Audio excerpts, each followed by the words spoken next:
The sociologist is intensely, endlessly, and shamelessly fascinated by the doings of individuals. The excitement of sociology lies in more than revealing the unknown. It's in finding the familiar world transformed in its meaning, in exposing and confronting aspects of social reality that contradict supposedly obvious, common-sense knowledge. When we view the world sociologically, we quickly realise that things are not quite what they seem. We find familiar patterns in strange contexts and bizarre occurrences in spaces that otherwise seem normal and uninteresting. Sociology is a discipline that can be quite literally applied to anything, from widespread social structures and institutions to the experience of the self and even to the very nature of reality. The goal of this video is to welcome viewers into the wonderful world of sociology. Look at this man. Who is he? What's he doing? Let's describe him, his behaviour, and the context he's engaged in. The most obvious answer is that he's a police officer. He's doing his job of policing. And the context is that he's employed by the British government to police a local area. This is all quite obvious and uninteresting. But does his job really define who he is? Is he the same man when he returns home to his family, changes out of his uniform, and plays with his children? Does your own job, or perhaps lack of a job, define you? If so, does it define the totality of what and who you are?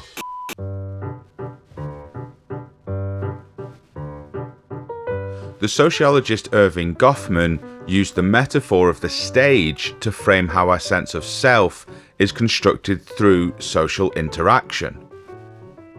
The social setting, our demeanour, mannerisms, and social roles, along with the response we receive from those we interact with, combine to inform us and those around us of who we are. The self, from a sociological perspective, is not a fixed, unchanging reality. It is fluid and malleable. It can change from one moment to the next. For our police officer, we can say then that he is indeed a police officer. But what does that mean to him? How does he understand his role, and what is his experience of being a police officer? To answer these questions, we'd have to ask him. And to identify similarities between his experience and the experience of other officers, we'd have to ask a few. And if we found we received many similar responses, we'd have to use or produce theory in order to frame and understand how and why those experiences were so common.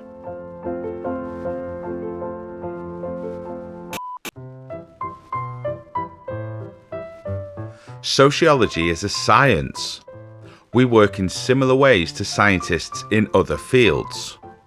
We identify a question about the social world, conduct research to collect data about the problem, and then produce theories to understand and explain the data we collect. Sociology is often referred to as a soft science. This is because the data we collect is more difficult to isolate and operationalize compared to the hard sciences such as physics and chemistry. Sociology is sometimes criticized for this. However, it's not so much a choice, but a discipline-specific demand of our subject matter. While experiments are sometimes used in sociology, they're often not a practical, ethical, or effective method for collecting data about the way people experience the world. Human beings are subjective creatures, and our behaviour does not always reflect our subjective experience. Even if it did, keeping individuals in controlled environments and meticulously documenting their behaviour over long periods of time would become impossible. For this reason, Methods such as interviews, questionnaires, observations, and statistical analysis are much more common in sociology. Regardless of the method used, there's an expectation to produce data to support theories, just as there is in any other science. Let's return to our police officer. Here he is. This police officer does not act alone. He's part of an organisation, the police. The police are an interesting group because they possess a level of formal power that almost no other member of society holds. The police have a right, indeed an obligation, to use physical force against other members of society. They have the power to physically restrain individuals and lock them in a prison cell. The police operate under a philosophy known as policing by consent. This means that a majority of the public must consent to the police holding and using such power for the organisation to operate effectively. The public considerably outnumber the police. If the majority of the public withdrew consent, the police would not be able to function. Regardless of mainstream consent, the fact the police hold such power inevitably leads to social conflict. A majority may consent, but a majority is not the same as a totality. In any other context, the force used by the police would be labelled as violence. Indeed, it is violence. It's violence that is consented to and defined as legitimate force. Notions of consensus and conflict underpin some of the most foundational work in sociology. Émile Durkheim, often referred to as the father of sociology, theorized that consensus is necessary in all functional societies. Societies require it in order to remain stable. A lack of consensus would lead to what Durkheim calls anomy, or normlessness. Societies would become chaotic, people would be incapable of working together, and their basic needs would cease to be met. For this reason, all societies naturally develop and maintain social institutions which socialize individuals into the norms and values of their culture. Building on this idea, Talcott Parsons introduced the concept of functional prerequisites. These are the basic functions all societies must fulfill in order to remain stable. All societies require an economy to distribute resources, a political system to identify shared social goals, a legal system to set standards, and social institutions to reinforce value consensus. According to Parsons, all societies must fulfill these functional prerequisites as a basic minimum and cannot survive or develop without them. A police force is one way societies maintain stability. It enforces social rules and regulations, identifies offenders, regulates behaviour, and so on. It's surely not the only way to fulfill these functions, but from a functionalist sociological perspective, it's one of the ways contemporary societies do so.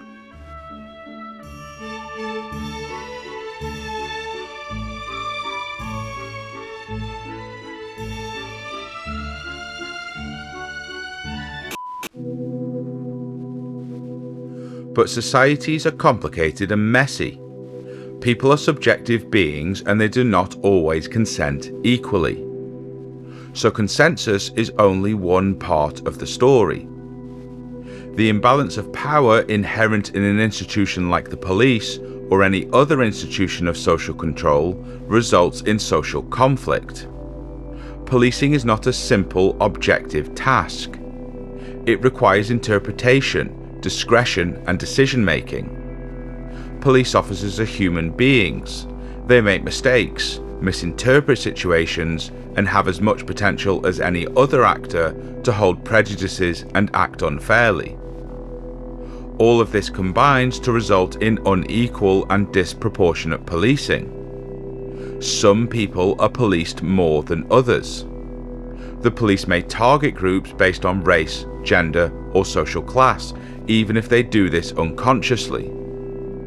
We can see this disproportionality in statistics about outcomes. In the United Kingdom, for example, statistics show that black individuals are disproportionately more likely to be stop and searched, arrested and convicted than those who are white. This naturally leads to questions about police behaviour, crime rates, institutional racism, and so on. The job of sociology is to conduct research and produce theories about why this is the case. Sociologists also attempt to understand how these outcomes are related to wider social issues, how they're framed and understood by people, and how they could be addressed. All this is to say that both consensus and conflict are persistent factors in the underlying fabric of society. Both are ever present, and sociologists, in one way or another, often focus on how consensus and conflict present in social settings. Policing is one example among many. Other obvious contexts include religion, education systems, the workplace, subcultures, and so on.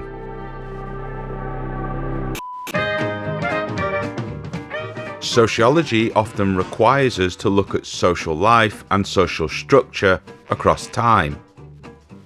Societies develop, adapt, and change. They do not remain in place. Keeping our focus on policing, we can see that the police today do not operate in the same way as they did in the past. The Metropolitan Police Force was established in 1829. This was the first professional, centrally organised police force. Before this, forms of social control were very different, and policing has changed drastically since then. Indeed, it's changed noticeably within my own and probably your own lifetime.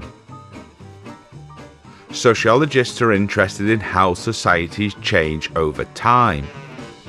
A topic currently under intense study is the shift from the modern into the postmodern, sometimes called the late modern or liquid modern era. Modernity, which developed across the 16th to the 20th century, was characterized by a belief in reason and science, and in meta-narratives and grand theories that could explain the totality of the human experience.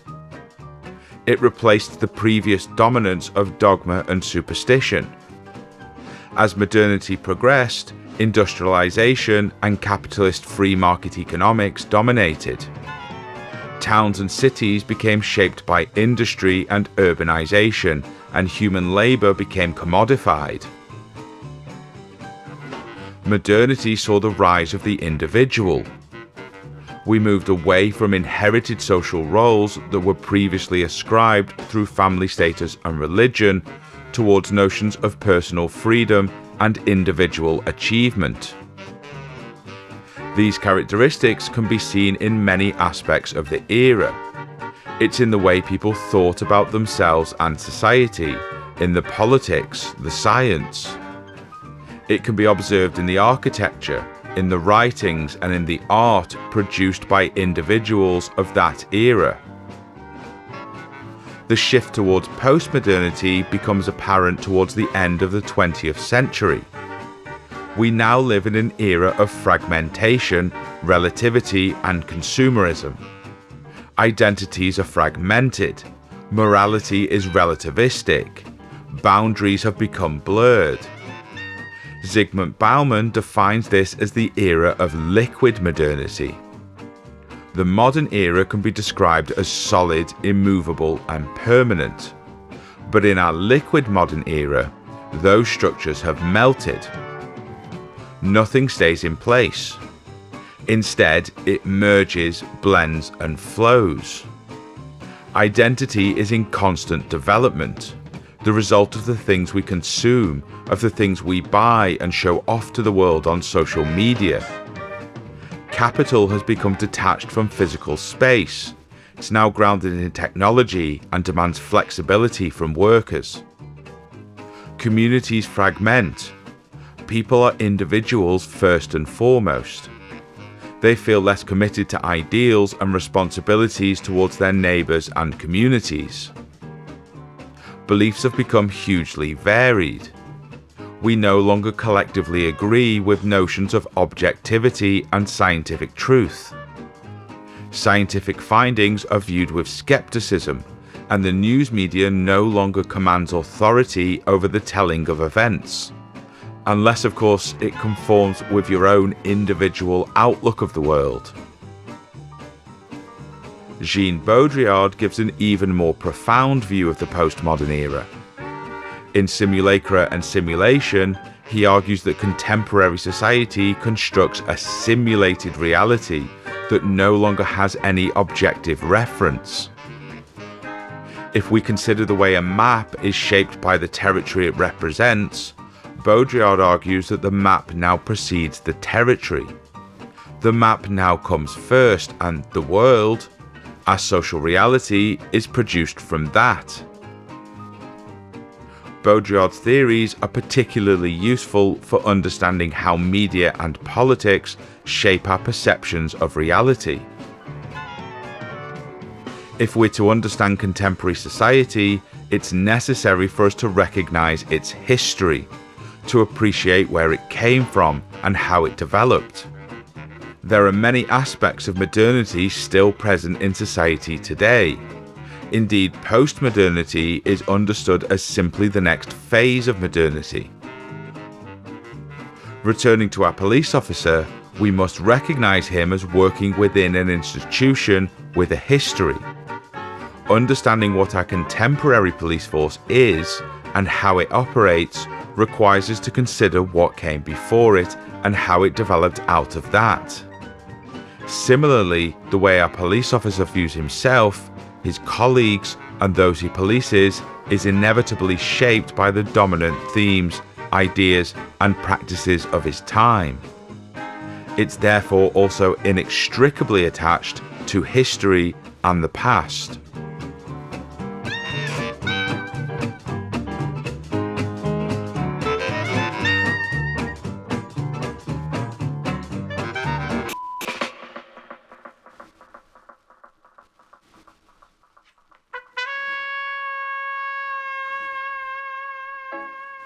Through this discussion naturally arises a question of autonomy, individuality, and free will.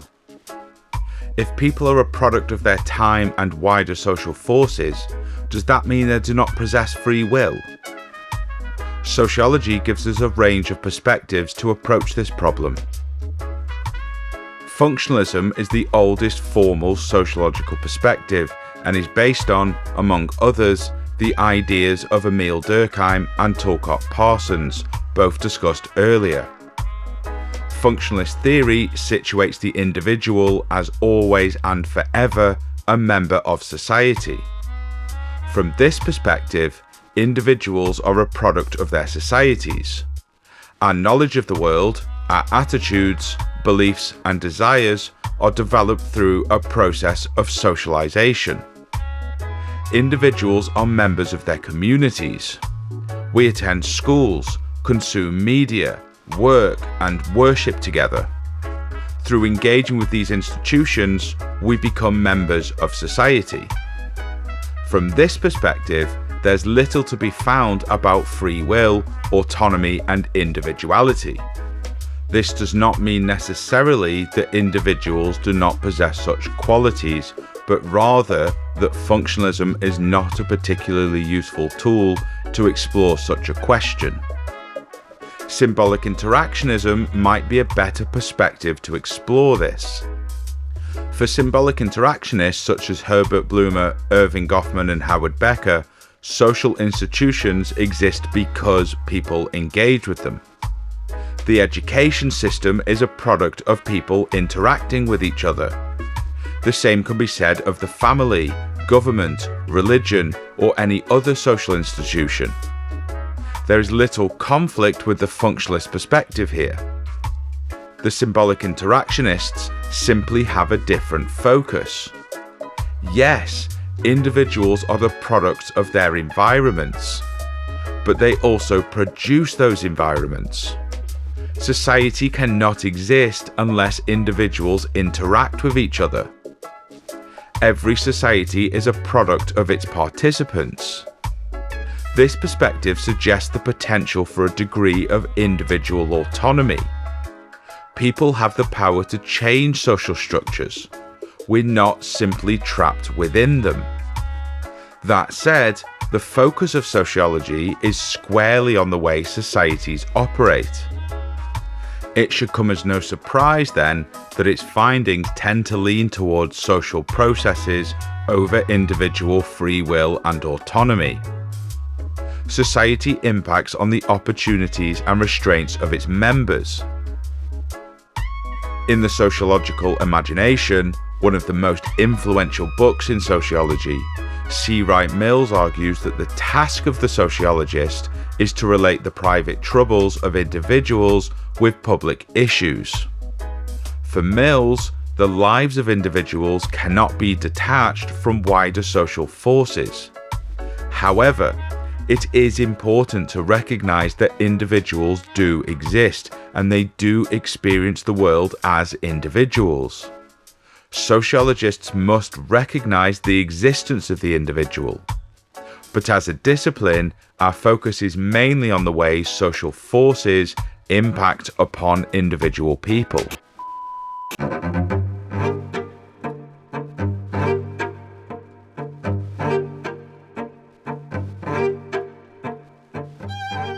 An example of this can be found in Pierre Bourdieu's theories of social class. Bourdieu argued that there are three primary dimensions that dictate an individual's class status. Economic capital refers to an individual's financial resources, to their income and their physical assets. For many people, wealth is the primary factor they consider when they think about social class.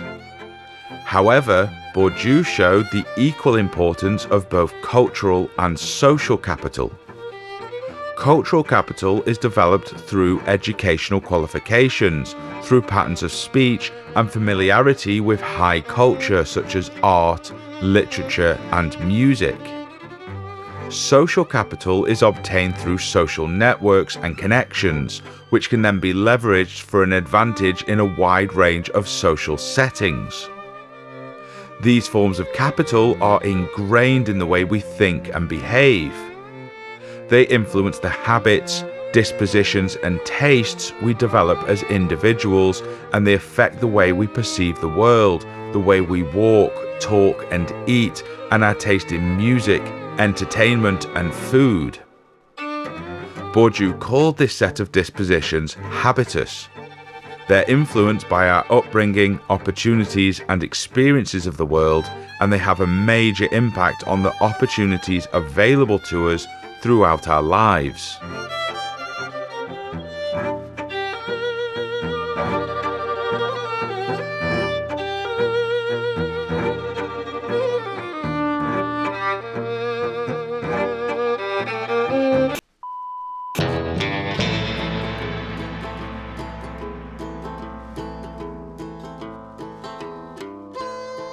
Both gender and race are also dominant issues in sociology.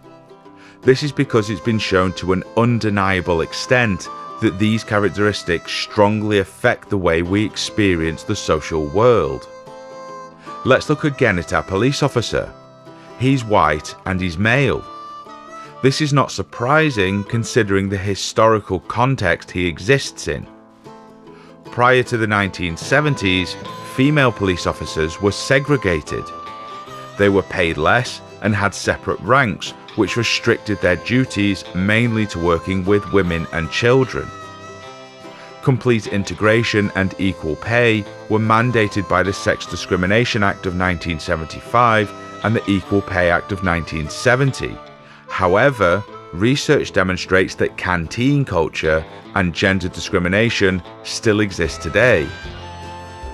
The first black officer to join the Met Police was in 1967, and the first black female officer joined in 1968. Although officers from ethnic minorities began joining around the late 1960s, systemic racism and barriers to promotion persisted for several decades.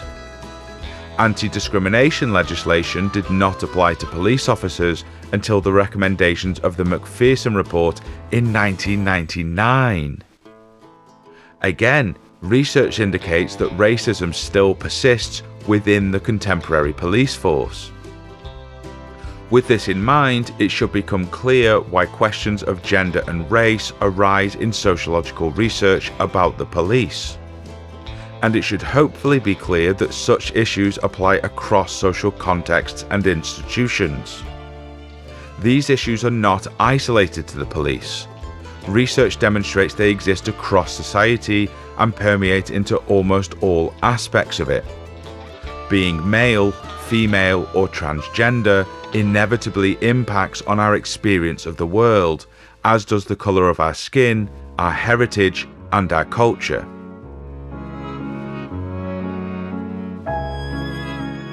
A police officer naturally engages in what is termed emotion work. Police officers inevitably encounter emotionally charged situations, and this will impact on his daily experience of being a police officer. The sociologist Arlie Hochschild wrote a wonderful book on emotion work entitled The Managed Heart. In it, she theorizes that emotion involves a profoundly social element. Society places expectations, defined as feeling rules, about how we're supposed to feel in a given situation. For example, we're expected to feel, and therefore display, sadness at a funeral and joy at a wedding. Sometimes individuals do not experience the expected emotion and are forced to use a range of strategies to maintain and conform to social expectations. Hochschild collected data by interviewing and observing flight attendants and debt collectors to show the effects of emotion work and the strategies individuals use to manage it. She showed that emotional labour can become exhausting and alienating, and that emotion work is becoming an increasingly large part of the contemporary economy.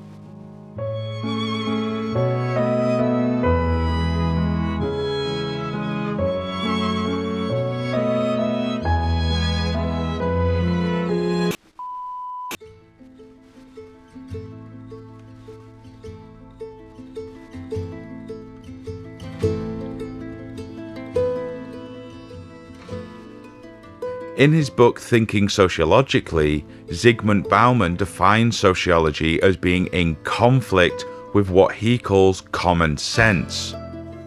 Common sense arises from our everyday experience of the world. It serves as the obvious, taken-for-granted explanations we use to explain the world around us. Individuals must form common sense explanations in order to go about their lives.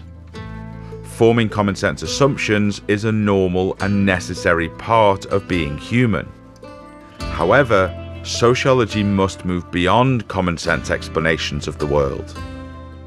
It is a science, and it must conform to the standards and conventions of science in order to produce valid understandings of the world. To think sociologically is to think critically, to inquire about difficult questions, and to challenge taken-for-granted assumptions. As a discipline, it provides a loose framework that allows us to do this. Doing sociology will consistently surprise you. It will challenge your most basic assumptions, and it will, at times, make you feel uncomfortable. It is an imperfect science, but for good reason. Studying people and society is complicated. It requires compromises because our subject matter is people. We do not have the same basic tools at our disposal as physicists and chemists. Our subjects think, feel, and act.